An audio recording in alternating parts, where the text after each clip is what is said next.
Hello, everybody, and we are here to do another recap of this weekend's UFC card. This was the Cheeto Vera versus Rob Font card. Uh, I think it over delivered a little bit. There were some fights that I was expecting to be rather bad that were pretty okay, and the fights that were supposed to be good largely were good. So, credit where it is due. We'll start off, though, talking about the boxing event. Katie Taylor versus Amanda Serrano. Don't have a ton to say about the fight. Obviously, I had no prediction because I don't watch enough boxing, I think, to honestly give a prediction. It's just a matter of it's not that I dislike boxing. I actually very do. I like boxing. I like all combat sports, basically, be that Brazilian Jiu-Jitsu, boxing, kickboxing. It doesn't really matter. If I had enough time, I would watch all of it. But there is a certain level of prioritizing time, and MMA tends to be the thing I enjoy the most. And if you strip everything away, what am I? Well, it's a guy who took up jiu-jitsu in high school. So, am I going to particularly find boxing superior to MMA in that regard? Probably not. And there is that. But I did watch this fight because biggest female fight possibly in history. And it was pretty good. I enjoyed the fight. Both women are very talented.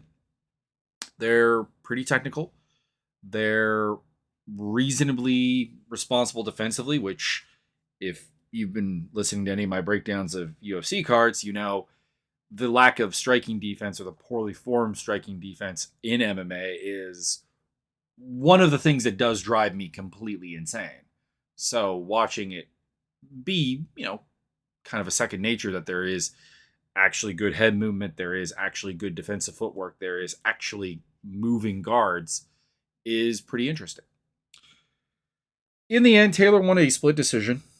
I did score it for Taylor. I scored it 96-94, which is 6 rounds to 4, basically. Now, I will say, if you scored this fight for Serrano, I actually have really no problem with it. I think that if you look at the fight as a whole, you might actually, and this is going to come up with the Font versus Vera fight too, where there is maybe something else to look at there. But if you think about it, Taylor's only, I think, definitive win, like the round that I can't see you giving to Serrano under any criteria, is the 9th round.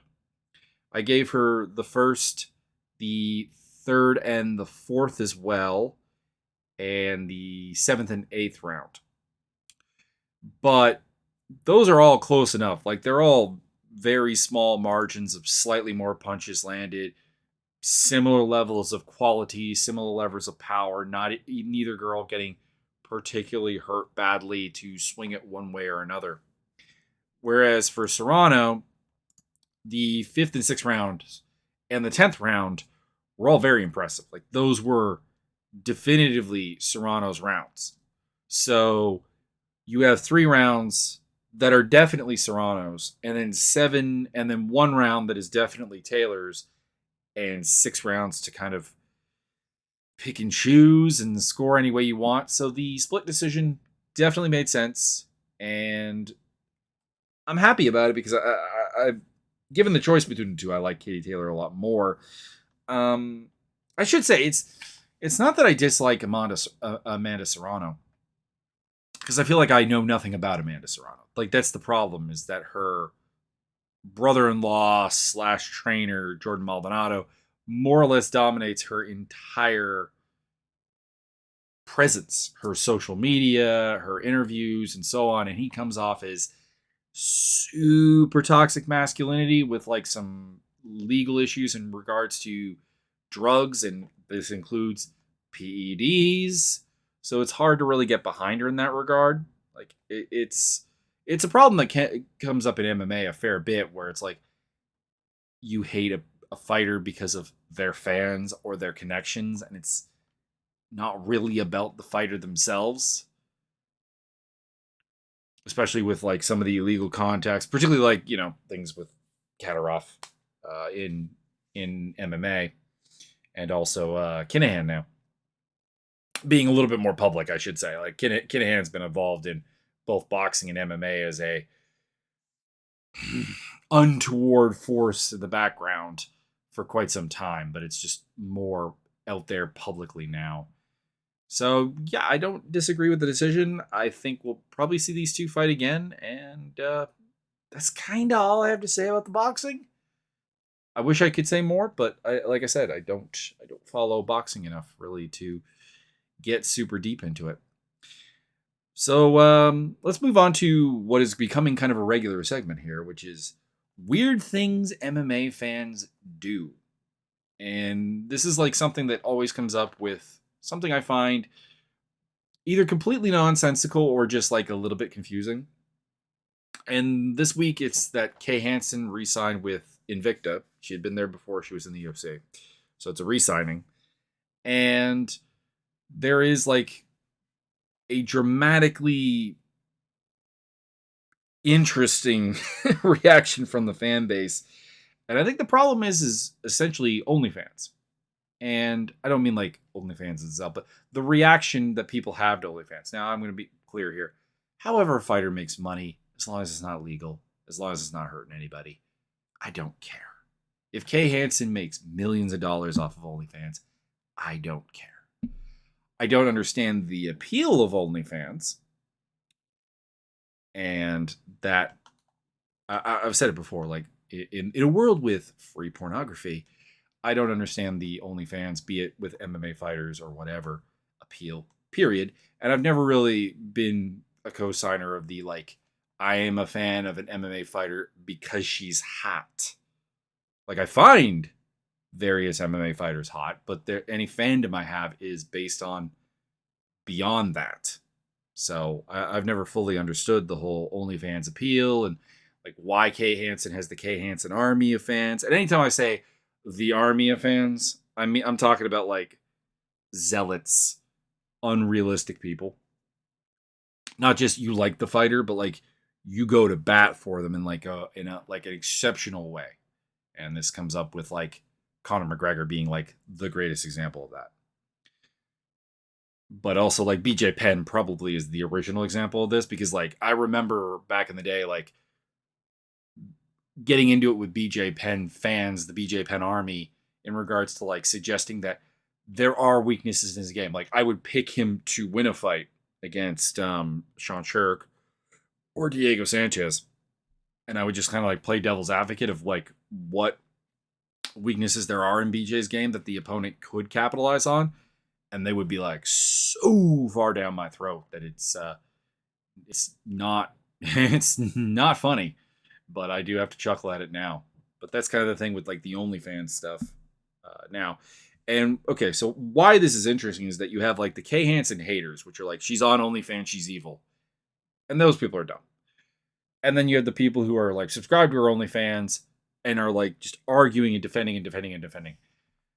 Here is my, and I've had takes before on Kay Hansen because broken down a couple fights, and I kind of have the same thing. Is I think that there's a lot of legitimate criticisms, and I think the problem that a lot of people are having accepting them is that they're trying to use this like blanket over she's young and everything will get fixed thing because she's 22 years old. She is young. She will probably get better. But there are various examples. I'm going to use the example of Jordan Meehan, for example, of people who started fighting very, very early and got to some level of notoriety in their late teens, early 20s, and had obvious problems that would come up every so often, and then not really fix them. Like, if you look at Jordan Meehan's Canadian regional scene fights when he's like late teens, and then you look at his UFC fights, it's kind of the same basic inherent problem. He's become better at the things that he's good at and more dangerous, but the same baked in flaws that he had are still there. And that's the concern with Kay Hansen, is that her two biggest problems, in my opinion, are not necessarily things that just kind of get better with time. Because number one, she has a significant problem with weight. This is not a body shaming moment or whatever. This is just a simple thing that, by her own admission, she finds making 115 exceptionally difficult. And at 125, she is just too small. and just out physical. Watch her fight with Jasmine Jasudavicius in the UFC for how her career at 125 would look quite repetitively. It's not good. She doesn't have the range. She doesn't have the physicality. Like a lot of her game, and this tends to come up with a lot of like strong, pretty physical athletes, is she's formulated a game that is entirely based on I am in fact stronger than you and a better athlete. It's kind of I talked about this with Macy Barber, not last week, but the week before. In her, well, no, it was last week after her fight with Montana De La Rosa, where it's like a lot of her game is just based on out horsing the other person, outgunning the other person, and there's not really a lot of technical aspects to that. It's why I wasn't impressed when she beat Montana De La Rosa, because that is the type of fight that she has historically been able to win. And that's why I found the hype that the announcers and her fandom and so on were trying to bring to her to be just over-delivered. And it's the same thing with Kay Hansen. And then her second big problem is that she does not have a good inherent ability to see reach. Now, you can get around this. You can develop styles to limit the amount of range striking you're going to do, but she appears to want to hang out at range periodically. We saw that with the aforementioned Jasmine Jasudavicius fight, and then her most recent fight with I forget if it's Perez or Rodriguez. My apologies. I think it's Rodriguez, Pierre Rodriguez. I think that was the name. And you get these people who are just like, oh, it'll just all get fixed, and she's amazing. She's going to be champion someday. Probably not. It's probably not. It might. I mean, Charles Oliveira fixed a lot of things, and he became a champion. But Charles Oliveira is the exception, not the rule. So if you're a Kay Hansen fan, you're listening to this, I'm not saying she's not going to do anything. I'm not saying she's not going to win fights in Invicta. I'm not saying she's not going to be like an Invicta champion.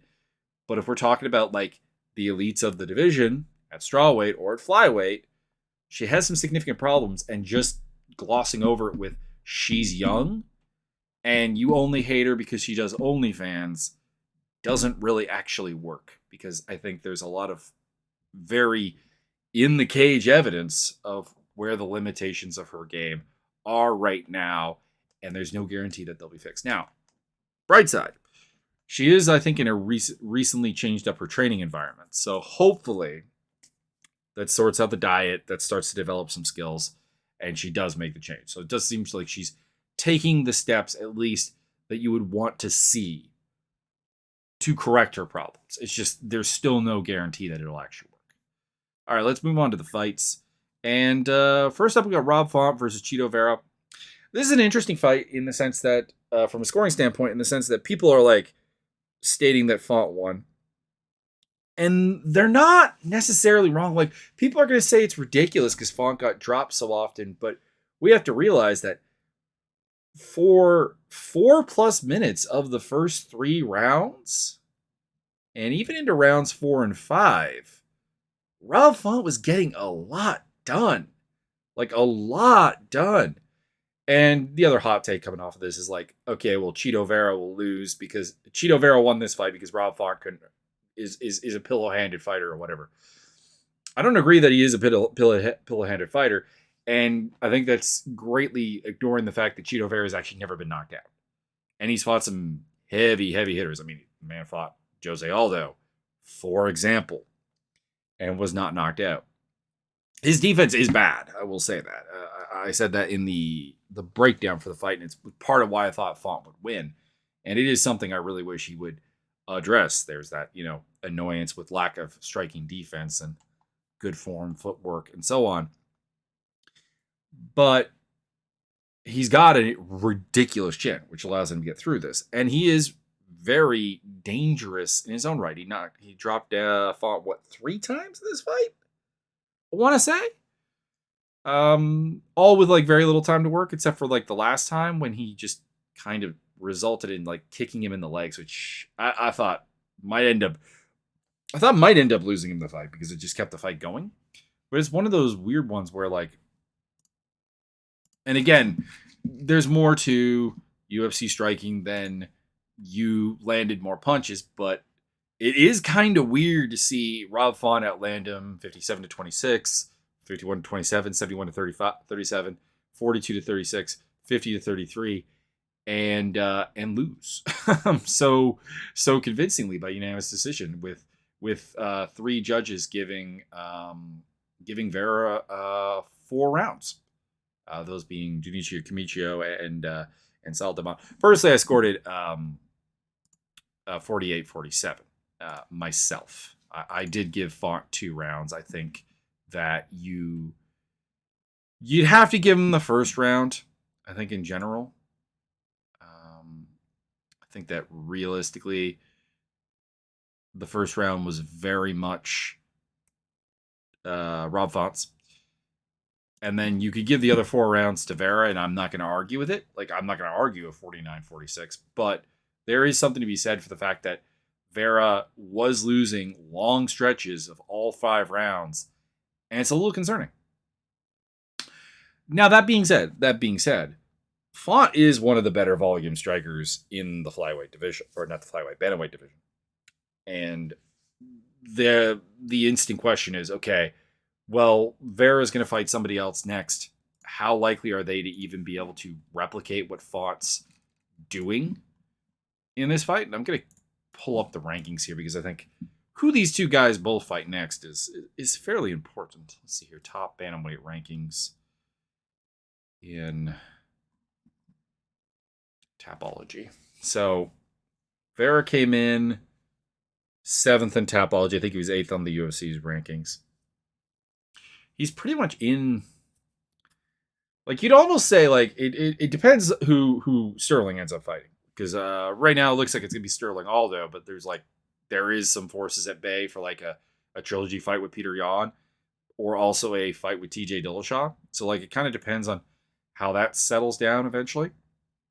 But I would love to see Chito Vera against, like, a Corey Sandhagen or a TJ Dillashaw to go with, like, winner-winner. Because he's got 3 straight wins. Dillashaw has the win over Sandhagen, which I don't think anyone was really super happy about. By the way, TJ Dillashaw saying Aljamain Sterling has never beaten anyone is kind of rich, given the fact that, like, his only win post EPO suspension is a guy that Aljamain Sterling absolutely ran over in Corey Sandhagen. So, I don't know. I guess I can never really buy Vera as, like, an actual title contender. There's just so many defensive weaknesses. There's the fact that he starts slow kind of every fight, has to get into it. That, that makes me kind of want to just say, like, put him in there with Sandhagen. Sandhagen's pretty out of the title picture as well because he lost to TJ and he lost to Peter Yan. And he's got a loss to Aljamain. So, like, he's lost to everybody in the picture except for Aldo, basically. So, like, do Vera versus Sandhagen. It'd be a super fun fight. Sandhagen is longer, and that would be a big thing because I'm not overly sold that Chito Vera is able to kind of create dangerous exchanges. He's just very, very good at punishing you for trying to create your own exchanges. And if Sandhagen can do that from the outside, it could be a really, really long day at the office for Chito Vera. So that would be an amazing fight. And as for Font, he's on 2 straight losses. So obviously, he's probably going down the ladder a little bit, having lost to Vera and Aldo. I don't think he has to go too far down the ladder, though, does he? Let's see here. Who's coming off of losses that he could possibly find his way against? I do not want to see him against Frankie Edgar. That was the first one that really fit that one. I don't want to see him against a Sun Cow. I think he already fought a Sun Cow anyways.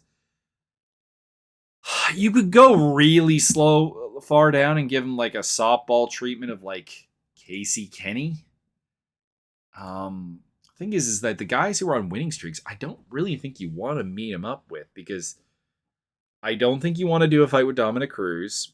I don't think you want to do a fight with Yadong Song or Merab Dvalishvili, because I think they both need, like, people on the upswing to face off with.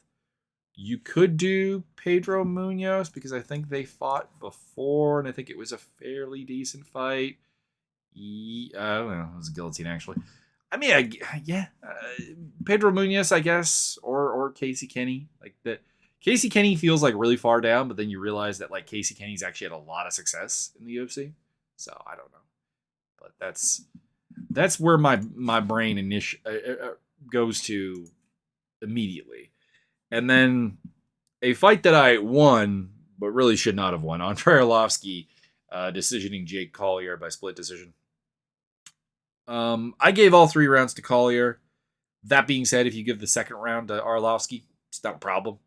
He landed slightly more in that round than Collier did, and Arlovski wasn't particularly hurt at any point in the second round.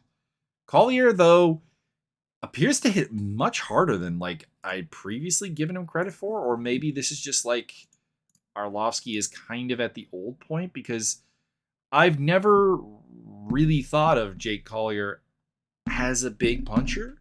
I mean, that was kind of part of his problem in losing to Carlos Felipe. And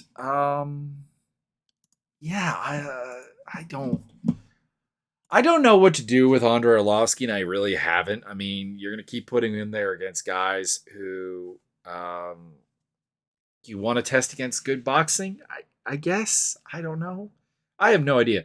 And then like Collier's in a weird place where like he could have he probably should have won this fight. A lot of people thought he won the Carlos Felipe fight. I'd have to re-watch it to like really remember if I thought that Collier won. I think I was okay with the decision back in the day. There is a ringing in my ear. Or that could be happening around somewhere in the house. But I think it's just in my ear. So I don't know what to do with either of these guys. I mean, it's heavyweight. Heavyweight is just such a weird,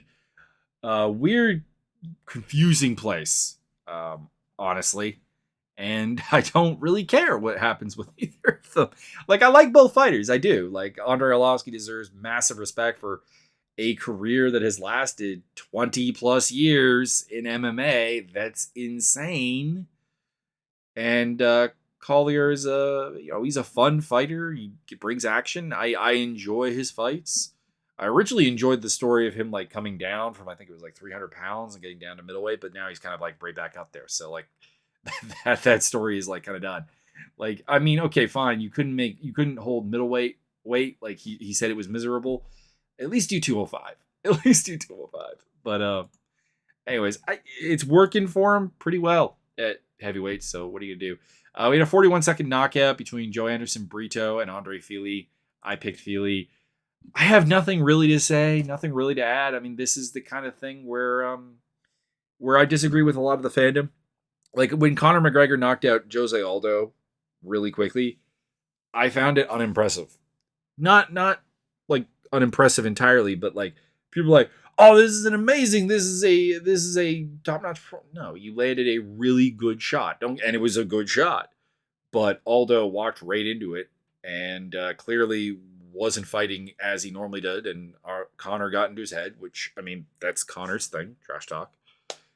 Sometimes it backfires because, like, I remember him, It's Just Business with Habib, of course, and Habib beating his face, like, it's just business, talk now.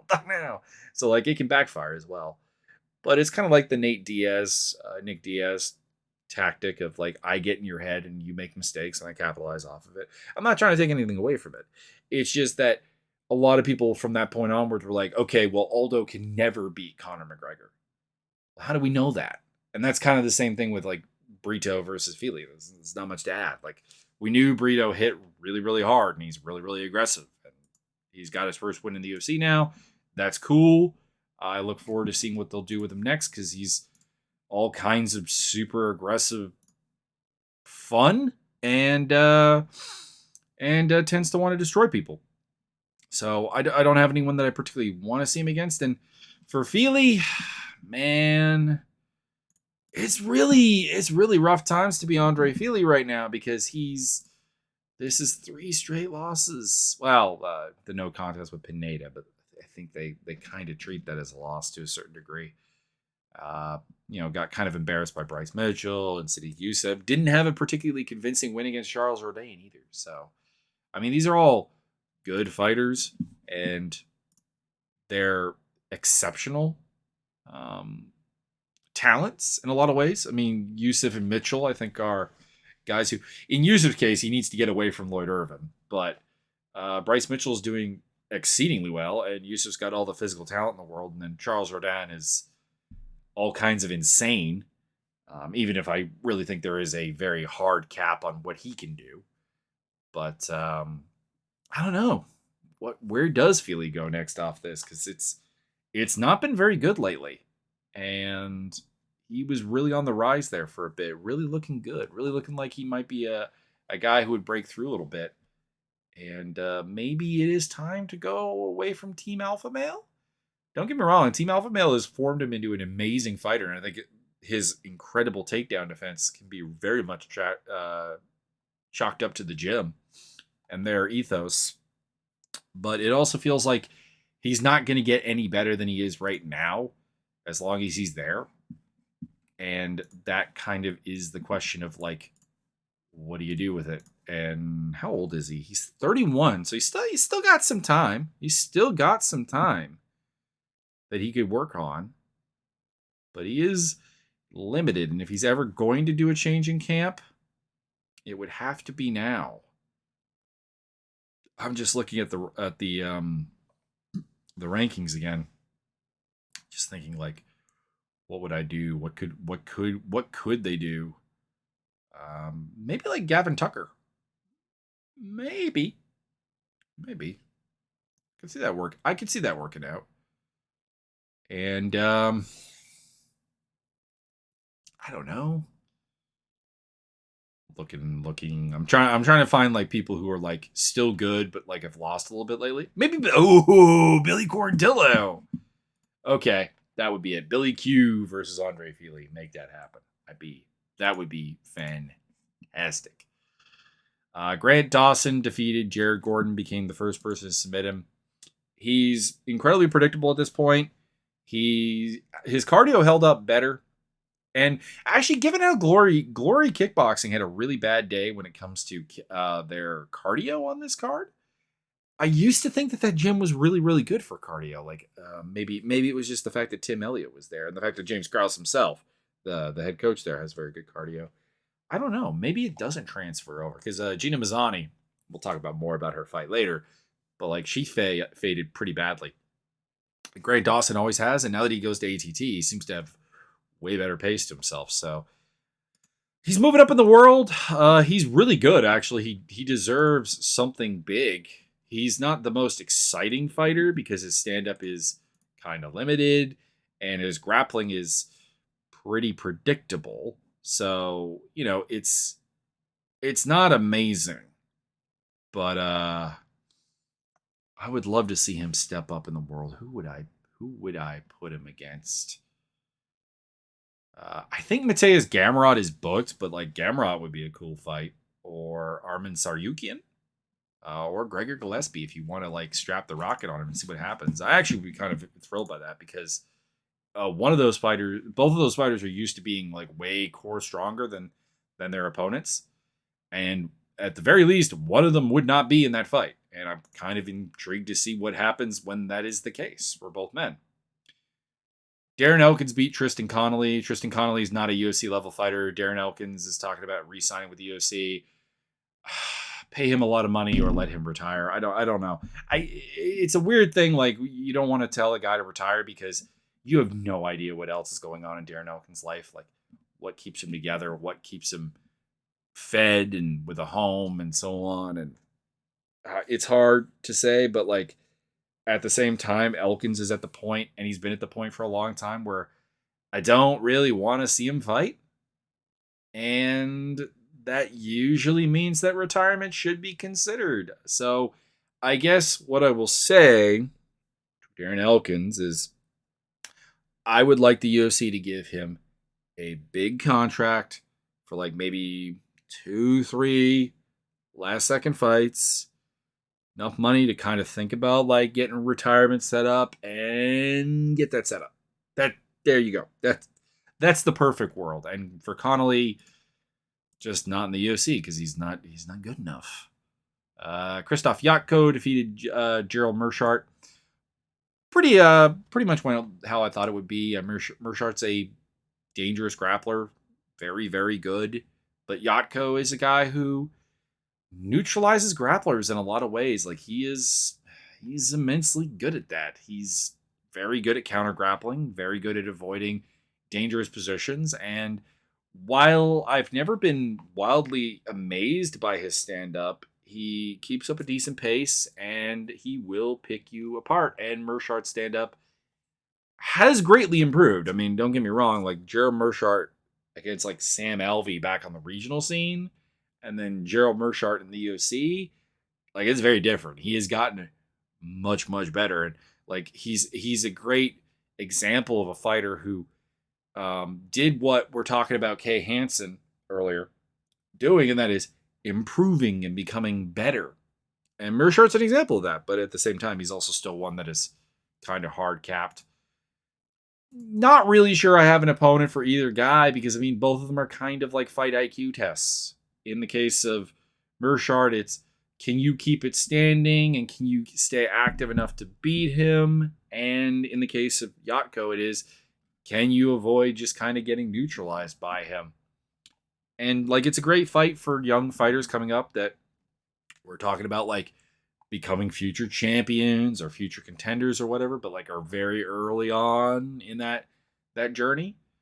Either of them would be an excellent opponent because that is the exact type of things that we want to learn about prospects. But I don't have anyone in particular in mind. I don't have a specific person to match up with either of them. And then Alexander Romanov beat Chase Sherman. Pretty exciting fight for what it lasts. I mean, we got a heavyweight suplex. I mean, what more can you ask for? But not a lot to break down here. Sherman got pretty much instantly taken down. He did get up a couple times, but Romanov returned to the mat repetitively, eventually submitted him with an Americana. Not really much to say. For your boy Romanov, I have a morbid fascination with the idea of him fighting Ilar Latifi. I really do. And that's going to be my recommendation. I know Latifi's kind of part of a lot of my like random morbid accession fights at heavyweight. Like I want to see him fight William Knight too. And the UFC seemed very interested in having him fight Alexei Olenek at some point, and I have a fascination for it, although I do not think it will be a good fight. But do Romanov Latifi. That's my thought. Do that. Chase Sherman, he's been cut multiple times by the UFC, so he might get cut again, which I'd be very sad about because, I mean, everyone was like really happy about him. He got double his pay on this comeback after having been cut, which was cool. But anyone who thought that he was like set for life, I'm sorry. There's like an equal money chance the UFC just cuts him again. If they don't, I don't really know who I want to see him against because I don't dislike him enough to want to see him just get butchered. But at the same time, I'm like, who does he beat? Because like he's already beaten Ike Villanueva. Can't do that. Can't go back to that. He's lost to like pretty low down. Like he's lost to Romanov, Collier, Parker Porter, Andrei Arlovsky now in a row. Like, I don't know. What do you do with that? What do you do with that? I don't know. I'm going to pull up the heavyweight rankings. I'm going to try and find somebody that I want to see him up against. And it might be really, really, really hard. So where is he on this whole thing? So like I kind of like to stay around where the guy is on the Tapology rankings. I always forget that Joris Dano is still around. Wow. That is weird. It is so confusing to me that he is still around. Oh Lord. Alan Badeau and Josh Parisian are apparently fighting. Loser of that one? Loser of that one. That's what I'm going to go with. Badeau or loser Badeau Parisian. Make that happen. And then we got the next fight down, which was another quick one. Minute 18 submission by Francisco Figueiredo over Daniel Da Silva.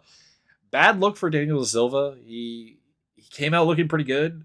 And I was like, oh, crap, I picked Figueiredo. And I was kind of relying on him like being kind of having some physicality advantages, and then De Silva fed him his knee for a knee bar.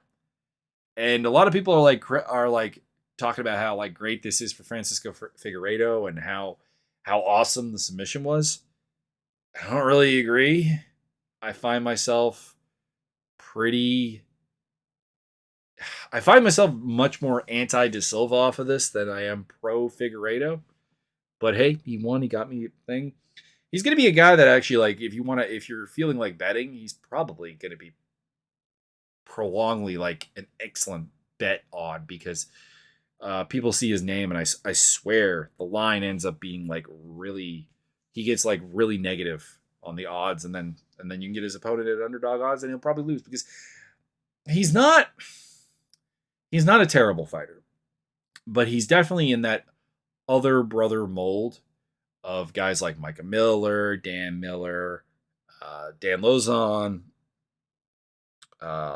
Jason Guida, Valentin Overeem is another great example of this, where it's the guy who just doesn't have the same physical capabilities. Although, admittedly, Dan Lozon supposedly was always way more athletic than Joe Lozon, so that might be the one exception on that. But doesn't have the physical capabilities of their brother, but is trying to do kind of the same style. And it's not that, like, again, it's not that Francisco Figueiredo is unathletic. I think he's quite athletic, actually. He's more athletic than most fighters he's going to fight, which is why I'm still pretty tempted to pick him every once in a while because he's probably actually a bit of a rude awakening to some who are looking to just like kind of out-athlete people. But he's nowhere near the athlete that Davey Figs is, and Davidson Figueiredo's style is incredibly reliant on being Davidson Figueiredo. It is maybe the S tier level, the gold standard of a fighter that has developed a skill set around their athletic ability, and anyone trying to replicate that needs that athletic ability to do that, and that's the problem with Francisco Figueiredo. But there are some bottom tier UFC, still like UFC caliber, but like just UFC caliber flyweights that he can still beat because he'll probably surprise them a little bit. Don't really know where he goes next. Don't really know where De Silva goes next because De Silva might get cut. He did lose very quickly to Jeff Molina and now also to Francisco Figueiredo. He's looking probably at a must win, if not walking papers. Gabe Green defeated Johan Leonis. Did get hurt by him, but this was kind of my thought heading into this fight was that Leonis is a very, very good prospect. He's well put together striking. He's got a takedown game. He's got a grappling game. He can do everything that you want in a prospect, but he's not terribly deep anywhere. He's not going to give you different looks at every stage of the fight. And Gabe Green, sometimes to his detriment, is actually pretty creative as a striker. And while he got hurt in this fight, he did get the job done, got the W. And of course, it's a good story because, I mean, he's a guy who just got his eyes fixed, I think, with some sort of surgery. I assume it's LASIK surgery, but I didn't read too much into it. Because I didn't want it to like completely abolish my pick. Because again, going back to like the Kay Hansen thing, is like, is he going to just randomly become better because of this? It's possible, but it's also maybe not possible. And of course, he had a bruised heart that apparently caused him to miss a fight. So he's got an interesting story, if nothing else. Natan Levy beat Mike Breeden. A lot of people were really happy with this fight. I don't know. I find both fighters pretty frustrating in that regard because they're both incredibly wooden when they're not doing what they want to do. In Breeden's case, this is every time someone tries to grapple with him, it's not that he's doing things wrong necessarily. It's just that he clearly has no feel for the counter wrestling game or the counter grappling game.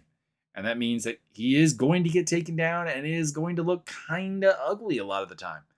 And in Levy's case, my lord, is he defensively wooden as a striker. Holy moly. And they both gassed out. Which, don't get me wrong, this fight was fought at a very impressive pace, and I am no way suggesting that these guys have bad cardio. But, gentlemen, this is lightweight. You are going to have to go at that pace for 15 minutes. So, work on that. It's that's something you can get away with at like 205 or like 185 or heavyweight. But welterweight and down, you need to be able to do that for 15 minutes, and in this case, you couldn't. You'll notice I'm not really giving like thoughts on who the lower end fighters on the card pick. It's because there's nothing really to go on. Like the UFC will match them up however they want. They'll be card filler, and that means that kind of hyping myself up for like even ideas for like fights that I want to see doesn't really work because it just puts it puts a gem in your head that 9 times out of 10 is not going to happen. So there's not really much to work on. So it's more like just ranked guys and stuff like that I'll be doing that in. And then Gina Mazzani, like I said, kind of gassed out. Like she started really well. She was like Shanna Young was being very aware of staying out of the clinch and avoiding that, which is, to be clear, a fight IQ progression. There we go. For her, where I was really worried that like she would just accept that we're going to clinch with Gina Mazzani, which is a bad idea because that is basically the only place where Gina Mazzani knows how to fight. And she didn't do that. She actually showed good avoiding of that. The only problem was it also shut down her offense. Like she wasn't doing much. She even got hurt by Gina Mazzani, which is a bad sign. And then she did end up finishing her because Mazzani went full on, just got tired. Which is weird because, again, when she came into the UFC, I thought that she was actually in pretty good shape. Like, I didn't think cardio was the problem. I thought just raw physicality was. But the last couple of fights, she has faded quite badly. And she faded quite badly here and lost. So, what does that mean? I don't know. How many losses in a row is that for? What are we dealing with here? She's 7-6 in her career, which instantaneously. So she's lost 2. She's lost to Shanna Young and Priscilla Cachoeira. Those are like 2 of the worst flyweights you're going to find. And then before that, she beat Rachel Ostovich in a ugly fight. And then had lost to Julia Avila before this. She could get cut. She's 1-3 in her run here in the UFC. She got cut at 1-3 before having beaten Yana Wu, but losing to Sarah McMahon, Lena Landsberg, and Macy Chiasson. And this time around, she's lost to just like she's gone down a weight class, which was supposed to fix a lot of things for her. And she's getting beaten by a much lower class of fighter. Because, I mean, you've gone from losing to Sarah McMahon and Macy Chiasson, who's an interesting prospect, to like card filler, like Priscilla Cachoeira. And yes, Priscilla Cachoeira is bad. I remember someone was really trying to argue with me on that when she had her fight with the Korean girl. Man, I apologize. I should remember the name. She's been in the UFC for like a really long time, and the fact that I'm not remembering her name is kind of sad. Ji-Yoon Kim. There we go. That's the one. And of course the eye poking with Jillian Robertson. I don't like Cachoeira as a person, and that probably does bleed into it, but I also don't like her as a fighter. She's super sloppy, and sure, she's a reasonably good grappler, but like not even particularly good at grappling. And that's the best part of her game. And she's strong, and that's kind of it. So yeah, Mazzani's gone from losing to like people who fight for titles or in title consideration to people who are just filling cards. It's not good for her. I wonder, is this kind of like a downturn for Glory Kickboxing? Because this card was very bad for them because you had her losing, you had Breeden losing, and you had the kind of notably better looking Grant Dawson after he leaves that gym. So that's interesting. Interesting. I mean, it's still a very good gym. Like Glory MMA Kickboxing has had a lot of like really solid fighters in it. It is not a limited gym. Um, yeah, Glory MMA. Yeah, you've got James Krause, you got Derek Minner, you've got Jason Witt, who's a pretty good fighter. You got Tim Elliott. Trey Ogden's debut recently was not very good. He's from that gym. Forgot about that. And Jeff Molina has been doing way better than I expected, honestly. I really thought that Jeff Molina would be quite bad in the UFC. And then, of course, David Onama, who's doing really well. But it is a bit of dark times. I'm not trying to crap on the gym because like I like James Krause. I always have been a pretty big fan of James Krause. I think he's got a lot going for him. I think that gym really rose to great heights as well, but it does kind of it is kind of dark days for them. But hopefully they can turn it around. That's all for this episode of Mio on MMA. I hope you enjoyed it. As always, these will, of course, be coming about 2 episodes a week. I'm going to aim for 1 episode a week on off weeks of the UFC because there's less to talk about in terms of the fights. I break down UFC cards. I will also talk about Bellator, PFL, One, Risen, depending on the KSW, depending on the success of them, because all of those promotions have like a pretty inconsistent view to them. We got a pay-per-view coming up next week or this week, which will be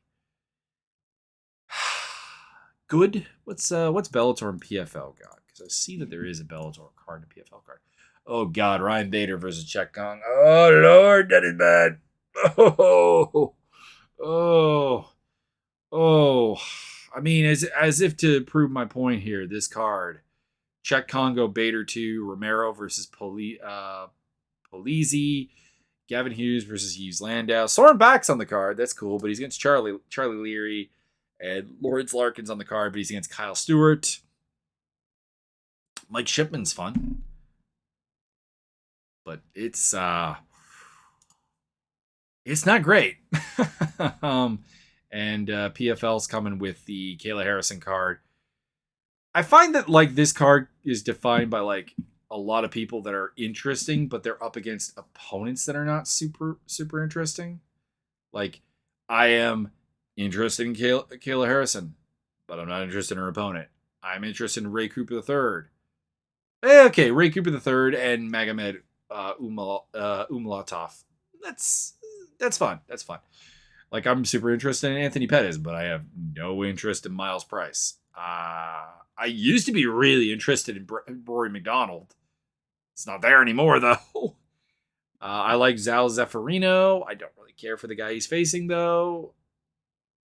I like Julia Budd, but I don't really care who she's facing against.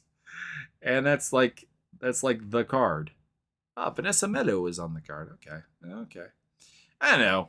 It's not bad. It's just not consistent. So we got that, and we got the pay-per-view. So I'll probably talk about a couple fights on that as well as the Bellator card, and of course a full rundown of the UFC pay-per-view. So have a good day. Enjoy your weekend, and may next week's round of fights be better than this week's.